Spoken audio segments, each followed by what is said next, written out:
Nous avons choisi d'ouvrir la saison culturelle du Théâtre de Gascogne dans les arènes de Mont-de-Marsan avec 3 spectacles, un spectacle de cirque et 2 concerts.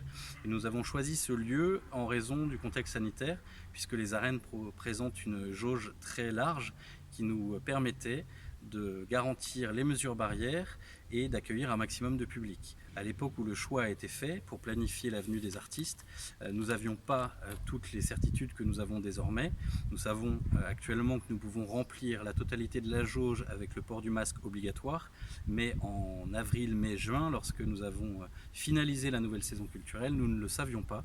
Donc nous avons fait le choix d'accueillir ces 3 grandes formes avec un public assez large dans ces arènes du Plumasson, lieu emblématique de Mont-de-Marsan qui a tout un passé attaché au spectacle vivant et au concert. Ce sont des spectacles reportés. Il s'est agi, lors du confinement, de trouver des solutions pour les spectacles qui n'ont pas pu voir le jour à la fin de la saison culturelle 2019-2020.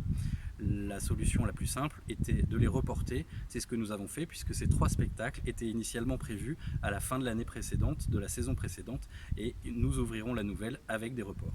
Les abonnés ont joué le jeu et donc ont accepté ce report.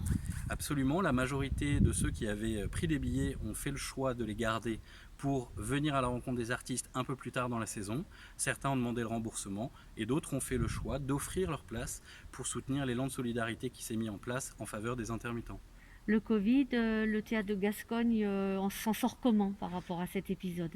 Le théâtre de Gascogne est resté actif pendant toute la période Covid, pendant le confinement, à travers une publication, Le Petit Gasconfiné, 8 numéros, mais également et surtout à travers le dispositif Mobile Art, qui a consisté à mettre des artistes au plus près des publics confinés, dans les établissements d'accueil, que ce soit pour les personnes âgées, pour les jeunes, avoir ce souci d'offrir des moments d'évasion et des moments de détente pour des publics qui étaient encore plus confinés que la moyenne, c'est-à-dire avec une incapacité à sortir et à fréquenter du monde.